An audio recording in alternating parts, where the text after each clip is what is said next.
घर का सबसे मेन हिस्सा होता है किचन, क्योंकि घर के सारे सदस्यों के लिए हम यहाँ पर खाना बनाते हैं। तो सारे सदस्य, सारा परिवार जो होता है वो किचन से ही जुड़ा रहता है। तो इसलिए हमेशा किचन को साफ़ सुथरा और वेल मेंटेन रखना चाहिए। तो चलिए आज मैं आपके साथ कुछ टिप्स एंड ट्रिक्स शेयर करती हूँ कि कैसे मैं अपनी किचन को हमेशा वेल मेंटेन और साफ़ सुथरा रखती हूँ। तो hello everyone, good morning and welcome back to my new vlog. कैसे हो आप सब? उम्मीद करती हूँ आप सब बहुत अच्छे होंगे। तो सबसे पहले जब भी मैं रोटी बनाती हूँ तो रोटी बनाते समय ये जो चकला होता है इसके नीचे मैं एक न्यूज़पेपर को रख लेती हूँ, ताकि रोटी या पराठे बेलते समय जो भी आटा गिरे, चारों तरफ आटा गिरता है चकले के, तो जो भी आटा हो वो फैले नहीं और इसी न्यूज़पेपर के ऊपर गिरेगा। बाद में मैं क्या करूँगी, जब रोटियां बना लूँगी तो इस न्यूज़पेपर पे गिरे हुए आटे को मैं वापस अपने पुराने आटे में ही ऐड कर दूँगी। और इस न्यूज़पेपर को, इससे क्या होगा, मेरा जो काउंटर टॉप है वो भी एकदम साफ़ रहेगा और ज़्यादा सफाई की मुझे ज़रूरत नहीं पड़ेगी। उसके बाद जो है मैं एक स्पंज लेके उसको इस तरीके से क्लीन कर दूँगी काउंटर टॉप को, तो वो इजीली क्लीन भी हो जाएगा और साफ़ सुथरा रहेगा। उसके बाद जो न्यूज़पेपर मैंने यूज़ किया था उसको दोबारा से मैं फोल्ड करके और किचन के पास ही जो मेरी कवर्ड है उसमें संभाल के रख दूँगी, ताकि नेक्स्ट टाइम मैं उसको दोबारा से यूज़ कर सकूं और मुझे ज़्यादा ढूंढना ना पड़े। दूसरी ट्रिक है कि जब भी रोटी बनाते हैं तो रोटी या पराठे बनाने के बाद जो तवा होता है उसको क्लीन करके रख लेना चाहिए उसी समय, क्योंकि इससे क्या होगा, जिसमें जमी हुई चिकनाई होगी वो ईजिली निकल जाएगी और तवा भी साफ़ रहेगा। और साथ के साथ जो मेरे चकला बेलन होते हैं उनको भी मैं क्लीन करके रख देती हूँ ताकि वो साफ़ रहे। तीसरी मेरी सबसे अच्छी आदत यह है कि जब भी खाना बनता है तो उसके बाद जो जूठे बर्तन होते हैं उनको हम सिंक पे रखते हैं। तो सिंक पे जब उन बर्तनों को हम रखें तो उसमें थोड़ा पानी ज़रूर डाल देना चाहिए, क्योंकि इससे क्या होगा, बर्तन अगर हम एकदम से भी नहीं धो रहे हैं, कुछ टाइम बाद धो रहे हैं, उस बीच हम कोई और काम कर रहे हैं, तो जो बर्तन है वो मतलब इजीली बाद में भी हम उन्हें इजीली धो पाएंगे। नहीं तो क्या होता है, वो बर्तनों में जो उनमें खाना होता है वो एकदम ड्राई सूख सा जाता है कई बार, और फिर बाद में धोना उन्हें मुश्किल रहता है।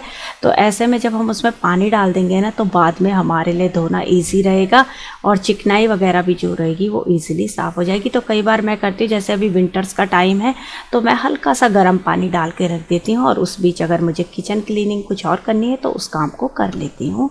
चौथी अच्छी आदत ये होनी चाहिए कि बर्तनों का कभी भी सिंक पे ढेर नहीं लगाना चाहिए। तो मैं क्या करती हूँ कि थोड़े थोड़े बर्तन जैसे जैसे होते रहते हैं, चाहे वो एक है या दो है, तो मैं उन्हें धोती रहती हूँ, जिससे बर्तनों का ढेर नहीं लगता। पांचवी टिप्स ये है कि जब भी बर्तन धोते हैं तो उसके बाद जो सिंक होता है उसे कभी भी गंदा नहीं छोड़ना चाहिए।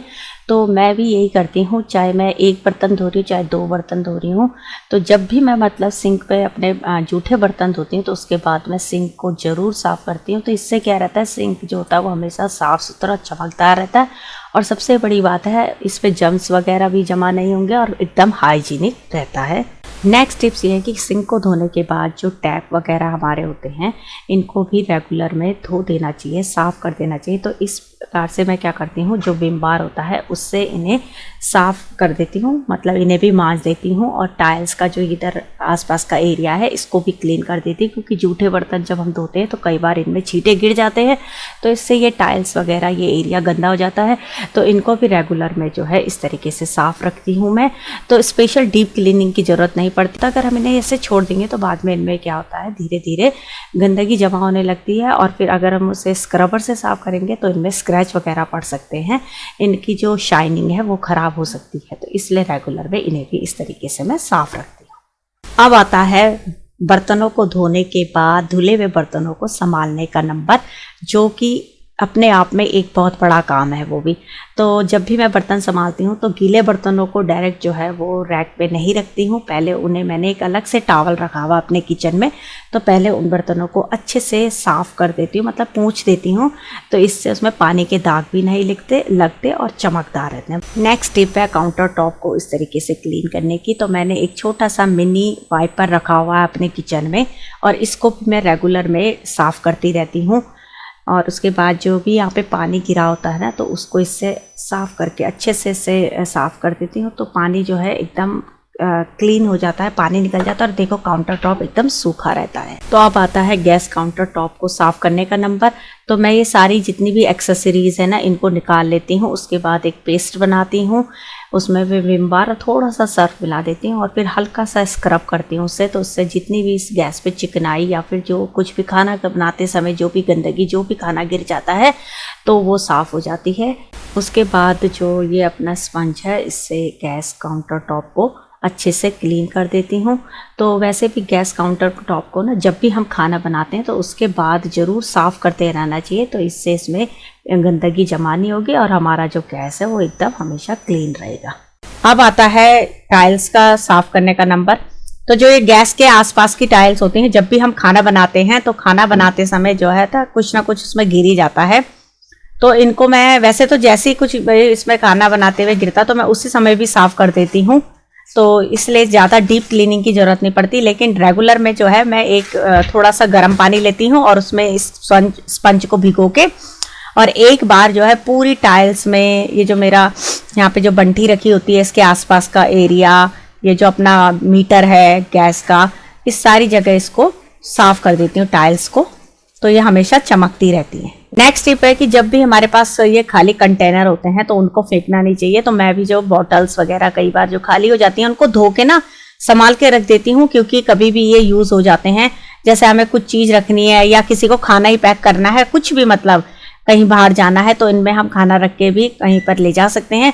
तो इस तरीके से इन बॉटल्स को मैं धो के रख देती हूँ ताकि जब मुझे इनकी ज़रूरत हो तो ये मुझे ईजिली मिल जाए। नेक्स्ट टिप है कि इस तरीके के ना ऑर्गेनाइजर थे मेरे पास, तो ये ना किसी चीज़ में आ जाते हैं तो इनको मैंने फेंका नहीं। देखो इस तरीके से मैंने बॉटल्स वगैरह जो थी ना वो इसमें सेट करके रख दिया, क्योंकि अगर मैं बिना इनके रखती तो ये गिर सकती है ना इधर से उधर, बट इसके अंदर रखती हूँ तो ये बिल्कुल सेट रहती हैं, अपनी जगह से हिलती नहीं है। तो यहाँ पर जो लोटा है, मंदिर जाने का जो लोटा है और भी कुछ छोटे मोटे जो सामान होते हैं मैं इनके अंदर फिट करके रख देती हूँ, तो ये जो है बिल्कुल अपनी जगह पे सेट रहते हैं। रेगुलर में जो हमारी ये जो वॉल है ना इसमें सारे में टाइल्स लगी हुई हैं, तो मैं क्या करती हूँ जब भी मैं डेली अपने किचन क्लीनिंग करती हूँ तो इस तरीके से मेरे पास एक वाइपर है, उस पर मैं इस तरीके से ना एक टॉवल वाले कपड़े को रैप करके और सारी टाइल्स पे एक कपड़ा ज़रूर मारती हूँ। तो इससे क्या होता है, इनकी भी डीप क्लीनिंग की ज़रूरत नहीं पड़ती और ये वॉल हमेशा जो है मेरी चमकती रहती, टाइल्स से हमेशा शाइनिंग मारती रहती है। मेरी ये जो छोटी सी किचन है ना ये ना खुली है, तो इस करके ना ये जो डिब्बे होते हैं तो इनमें जो है चिकनाई वगैरह लगती रहती है, लेकिन मैं इंतज़ार नहीं करती डीप क्लीनिंग का।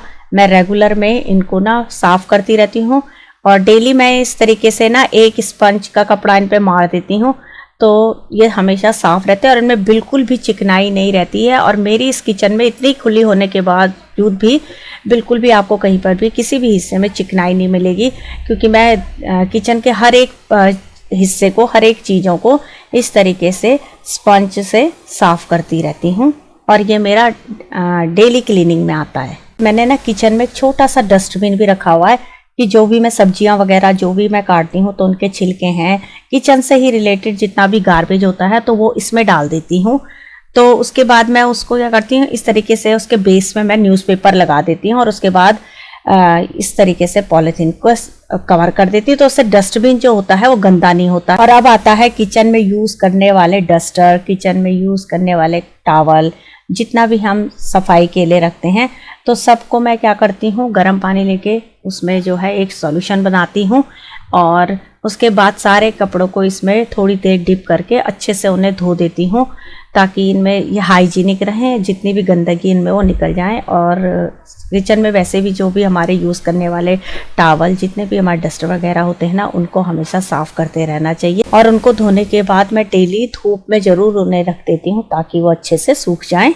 और किचन के पास ना मैंने इस तरीके से टॉवल भी एक टांग रखी, तो किचन के पास एक टॉवल ज़रूर टांगनी चाहिए, क्योंकि हाथ धोने के बाद बार बार हमें हाथ पोंछने के लिए इधर उधर ना जाना पड़े।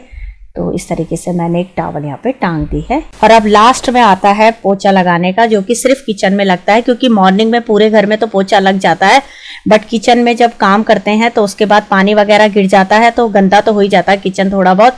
तो इस तरीके से लास्ट में जो मैं एक पोछा उस पर जरूर मार देती हूँ, तो इससे वो पूरा किचन हाइजीनिक रहता है। और अब आप देखो मेरी किचन इसी तरीके से डेली जब मैं मॉर्निंग में क्लीनिंग करती हूँ तो इसी तरीके से बिल्कुल वेल मेंटेन और साफ़ सुथरी दिखाई देती है।